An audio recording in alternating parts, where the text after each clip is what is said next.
Hello வணக்கம். இது உங்கள் சிவி ஜோன். எல்லாரும் எப்படி இருக்கீங்க? இப்போ பார்த்தீங்கன்னா ஒரு சம்பவம் திடீர்னு பார்த்தா நைட்டில் வந்துட்டு நம்மளுடைய சபரி ஃபர்ஸ்ட் டைம் நினைக்கிறேன் கேமரா முன்னாடி வந்துட்டு ஒரு சில விஷயங்கள்லாம் அப்படியே வருத்தப்பட்டு சொல்கிறாரு.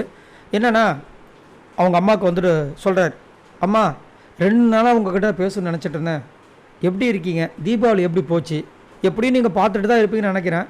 அப்புறம் அக்கா மாமா எப்படி இருக்காங்க, நான் உங்களை மிஸ்லாம் பண்ணல சரிங்களா, நான் ஜாலியாக தான் இருக்கேன், நீங்களும் சந்தோஷமாக இருங்க, நானும் ரொம்ப சந்தோஷமாக தான் இருக்கேன், எப்பயும் போல் பார்த்துட்டே இருங்க என்ன, அது மட்டும் போதும் சரிங்களா. ஏன்னா என்னால் தான் உங்களை பார்க்க முடியாது.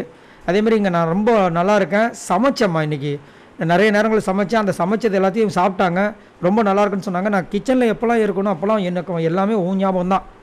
அப்புறம் இந்த கத்தி குத்து பார்த்துருப்பேன், அதுக்காக தான் முக்கியமாக நான் பேச வந்தேன்.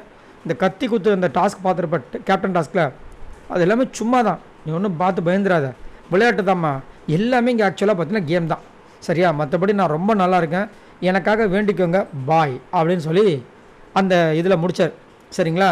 இன்னொன்று என்னென்னா சபரி உண்மையிலேயே ஒரு டஃப்பான ஒரு பிளேயர், பாதி மீதி பார்த்தீங்கன்னா ஃபேக்கு அப்படின்ற மாதிரி தான் இப்போ வரைக்கும் வந்துட்டு எல்லாருமே வந்துட்டு சபரிக்கு ஓட்டு போடணும் போனாலும் பாதி விரல் தான் போகுது, மீதி விரல் மடங்கிது, அந்த அளவுக்கு தான் வந்துட்டு சபரி வந்துட்டு பண்ணுறாரு. அது மாதிரி நேற்று வந்துட்டு விஜய் பார்வதிக்கும் டாக்டர் திவாகர் பாட்டமன் ஸ்டார் திவாகருக்கு சண்டை வருது, போ சண்டை போடு அப்படின்னு ஏற்றி விட்றாரு.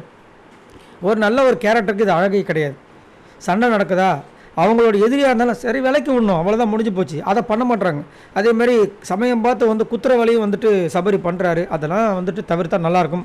அதேமாதிரி எஃப்ஜேக்கு சொம்பு தூக்குறது நிறுத்தினா இன்னும் நல்லாயிருக்கும், இவர் இன்னும் மெருகலாம். அதேமாதிரி முக்கியமாக அந்த அன்பு கேங்கை விட்டு வெளியே வந்தாருன்னா செம சூப்பராக இருக்கும், அதையும் பண்ண மாட்டுறாரு. சரி, ஓவரால் நீங்கள் உங்களோட கருத்தை சொல்லுங்கள், சபரியை பற்றி என்ன நினைக்கிறீங்க, சபரி உங்களுக்கு ரொம்ப பிடிக்குமா பிடிக்காதா, அவர் உண்மையிலேயே கரெக்டாக இருக்காரா இல்லை ஃபேக்காக இருக்காரா, மறக்காமல் கமெண்ட்ஸ் பண்ணுங்கள். இந்த வீடியோக்கு நான் சொல்கிற ஒரே ஒரு விஷயம் தான், லைக் பண்ணுங்கள், சப்ஸ்கிரைப் பண்ணுங்கள். பாய் நண்பர்கள்.